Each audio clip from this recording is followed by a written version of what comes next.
Hey everyone, welcome back to Purposeful Armament / PA Concepts. Today we are going to be talking about the real importance of the Alt-TG and more importantly just about being prepared. I wouldn't say recently, but Jacob did go through a situation.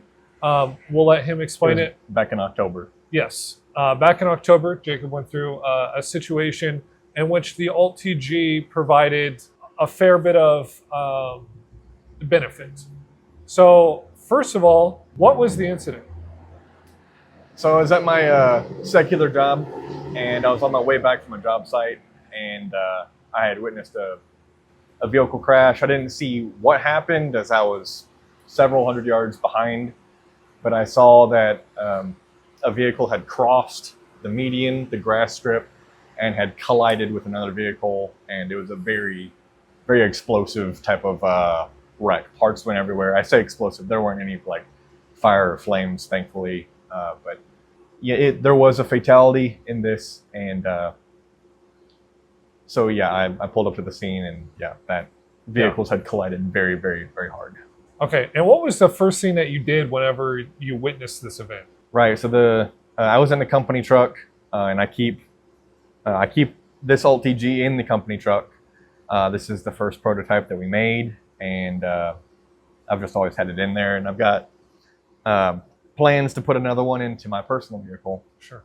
But when the wreck happened, immediately heart rate went soaring, because obviously you know people are hurt or potentially hurt.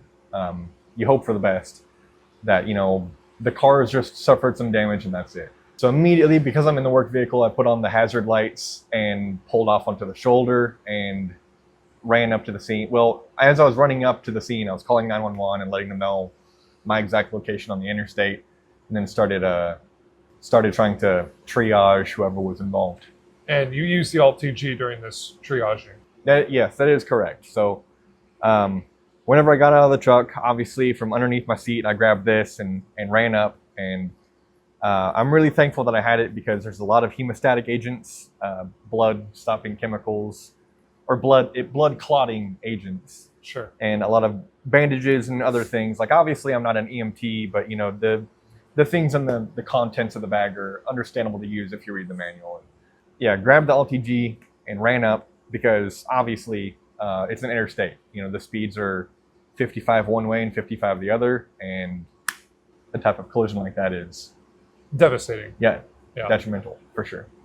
If you care, what items out of the Alt-TG did you use during this event, if any? Yeah.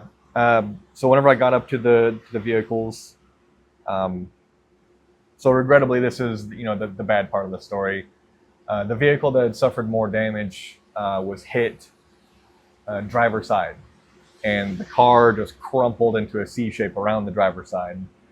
And I went to take the driver's pulse, and she didn't have one. So in disparity, I thought maybe my heart rate is just so high that I can't feel it on her wrist, and I went to go and check her pulse up on her neck, and to find that she had been thoroughly mangled from the incident. And so in the heat of the moment, I just knew there's nothing I can do to help this woman. I need to help the other occupants in the other vehicle. So backed myself away from that vehicle. Obviously, traffic is piling up because of the incident, and so I feel the need to make sure that this guy is not only safe, make sure that these vehicles are stopping, but also I need to make sure I take care of him to see what's going on. Luckily, his vehicle wasn't nearly as damaged. The majority of it was on the front of his vehicle, and so his airbag had deployed, and the car was still a wreck. But I immediately noticed that he had a lot of bruising up around his neck from the seatbelt. Sure. And again, I'm not an EMT, but I've heard a lot of stories, and so I've tried to apply what I know to responding to these sort of things. And I didn't have him get out of the vehicle because I didn't know with that severe of an impact. Obviously, with the other driver deceased, this driver for sure, in my mind, was been suffering some extreme damages, possibly a broken spine or broken legs. Yeah, and you don't Uh, want to move people if they're right. You can just cause more damage. And so I told the man that was inside the vehicle, he was a young man, you need to stay here, but I need to take off the seatbelt and inspect, around your hips and around your spine to make sure that nothing's, punctured you, to make sure that, you don't have any excess bleeding, like if there was an artery that was hit. Thankfully, he was not arterial bleeding, and I didn't have to use a tourniquet that day. But he did have something puncturing into his lower stomach, and he was bleeding quite a bit. So because of that, well, I apologize, I should say, linguistics are hard. He had been punctured by something. I don't Sure. know what it was, but he was obviously bleeding from his lower abdomen, and so I was able to take a hemostatic bandaging. And I know this probably isn't the proper way to do it, but I just shoved it into the wound and then took a bunch of extra gauze or packing. It's the thin cotton stuff. It also has hemostatic agents in it as well, and just sure. pushed that stuff into the wound, which is a lot nastier than lead on. A lot of people don't realize how gross that is. And so in the process of doing that, now I should have, looked back on it, and I should have been wearing gloves because, I had a lot of blood on my hands. But thankfully, because I had the LTG, I had those things. I had the hemostatic agents and the packing to be able to help him. He had extreme bruising across the waist. Like his skin was visually purple. And so at this point in time, whenever I stopped addressing him, I got up from the vehicle and realized that traffic had backed up for what looked like miles. Sure. And so at this point in time, I can hear the sirens, they're coming. And so I realized it's probably best if I start directing traffic and trying to get people pushed away from the shoulder so, the real heroes can come in and start doing their job. I've yapped for quite a bit. You had any more questions about No, the I LTG? think that we've went into enough detail as is responsible for this incident, and I think it just goes to show that, what were you doing before? I know you said it earlier, but what were you doing before this happened? Right. So my mindset was in a completely different place. I was stressed out from work. I had a lot of jobs going on, and several of them were not panning out. And so I was running back to the shop to get more stuff to come back to the job to hopefully get that that finalized without diving into a lot of details. Yeah. Um, So you were just going about your day. You were just going to work, you were just Yeah. working. yeah, very, very standard day. I wasn't doing anything out of the normal. It was just heading back to the shop. Yeah. That's as quick as these things can happen. Yeah, you don't plan for it. You don't No. expect it to happen. You don't. You don't expect it to happen, but you were prepared Thankfully. Yeah. enough to offer assistance to someone who was obviously damaged in Right. some way. And so we're not trying to make this video so that we I don't know what the right word is. We're not trying to make this. Unrightfully gloat or seem. Yeah, we're not trying to righteous. gloat or act nothing like that. But it's the real world experiences I think are important to show people, because how many people stopped to help? None. Yeah, and None. it was only the firefighters, EMT, and police. So, and that's a huge takeaway right there. Is if you were in the position, I'm not trying to take a self-righteous view of this, but the more good people there are out in the world, the safer it's going to be. Yeah. And there's a phrase used in the concealed carry world, and it applies to being medically prepared as well. Whenever seconds matter, the police are minutes away. I was tending to the persons in this crash for probably a solid 5 minutes before police were able to get on scene. And 5 minutes is incredible for police to respond. Yeah, that is a very quick time. But had the situation had some different variables, I keep on considering if that man had arterial bleeding, or any sort of other extreme thing happened to him, I had a tourniquet in the bag ready if there were, excessive bleeding. I'm not going to go out here and say, like, I saved that man's life. That's not at all what this is. But it does truly show the importance of being able to help, being prepared. Regrettably, there was nothing that could be done for the first woman, but it just really goes to show that being prepared is not just some sort of fad or something to... It's not something to look cool. Right. It's something where you're actually an asset to your community. And that's huge for us. And that's why we made the Alt TG. That's why the front placard of the Alt TG is just some simple pistol mags, because you didn't need your pistol. Right. But you needed the medical inside. But then 80% of this is devoted to medical. Exactly. And that was the huge thing whenever we designed this. We realized that, it's not often the Alt TG's name is an alternative to a truck gun, because truck guns are dumb. Whenever you have a hammer, everything looks like a nail, and a gun is not the answer to everything. And to get people interested, to get people to care about genuinely being prepared, tell them to carry their concealed carry pistol on the daily. But then more importantly, have the medical. Have basic knowledge on how to use the stuff. Because you're much, much, much more likely to use the medical. Far, far more likely to use the medical thing. And that could be the difference between being... I'm not trying to say that, I'm not trying to shame anyone who drove past. That's not necessarily... They all have their own lives. That is true, yeah. But, and I'm not saying that anyone watching this video should...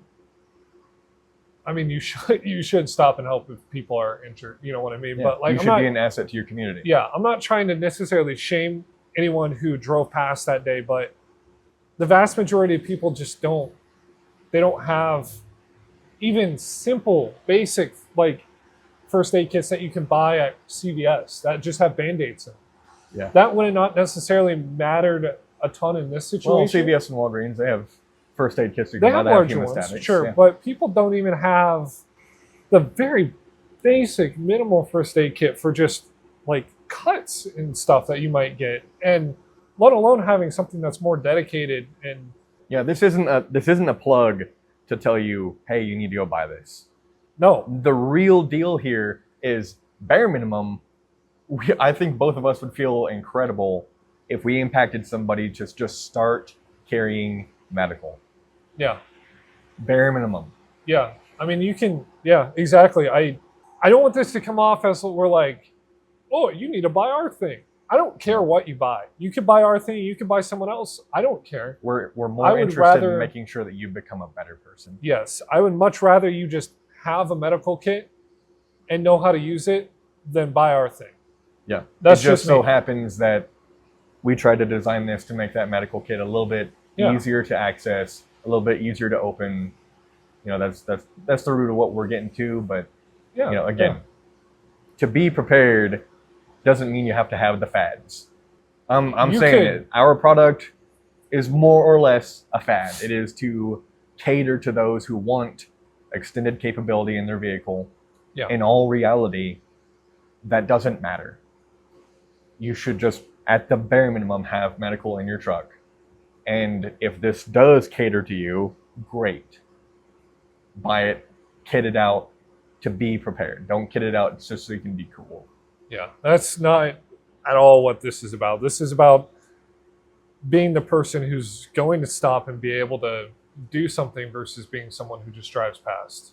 Biblically, that would be called the Good Samaritan. Yes, just be the Good Samaritan. And I think that's the beautiful thing of our company is that we don't make it religious. We don't make it like we're not trying to just be cool and oh, look at us, we're all high and mighty. We're just literally just be a better person. Yeah, that's basically we are preparing concerned citizens. Yeah, I'm glad that Jacob can share the story, because I feel like we oftentimes we kind of just go about life and we don't think about things like that. We don't consider things like that. It's another day and you just keep on going without any thought. Yeah, and you don't, and then... It'd be wonderful that if that was the type of world we could live in, where You know, Yeah. things don't go wrong, but things go wrong. Things all go the time. wrong, and you got to just be prepared for it. Like you said, whenever seconds matter, the first responders are minutes away, and you might not have that long to wait. Or, you know, depending on where you live, there's some places where police response times are ridiculously high, and EMS is ridiculously high. And that's the root of what we're trying to get to. We're not trying to get the consumer to blow all their money on something. That's not what we're asking. Like, you can go to Walgreens right now and go buy, you know, maximum $100 worth of medical. That would be an insane amount. In all honesty, you can spend $30 on a kit, and that'll be enough to just get you that LTG that we have in the truck for my truck. I went to CVS and we bought a big Johnson & Johnson first aid kit that had a bunch of the compression bandages and all the athletic tape, or not athletic tape, self-adhesing. Yeah, the self-adhesive tape and like all that. Like, it just had all of that in there. And I think we spent $35, and that's what we kitted that LTG. No, that LTG is not completely kitted out necessarily, but at least it's got something. You can do it. You can do a lot with that. So yeah, you know, I hope that you guys could take something away from this and really understand like what we're doing as a company and as a YouTube channel and what we're trying to promote. And not just subscribe, but genuinely join the community. Yeah. Become a better person who is, you know, made better because of who you associate with. Yeah. Whether that's us or whether that's other companies, just overall. And people local too. Yeah, you become pillars of your own community. Yeah, and it's a good example to set. And if we can get more people out there who think and operate like us, it just creates a ripple effect, and more people are interested in doing that. And then all of a sudden, we have people who are going to stop when there's a situation. We have people who are going to be able to help get you out of a ditch. We have people who are going to be able to help in whatever scenario you might have. Thank you guys for watching. You know, thank you, Jacob, for talking about your story out here. For not just your LTG, but just preparedness in general. And, you know, we hope that you guys can learn something from this and prepare yourself for your own communities. So we'll see you guys in the next video. Remember, stay armed.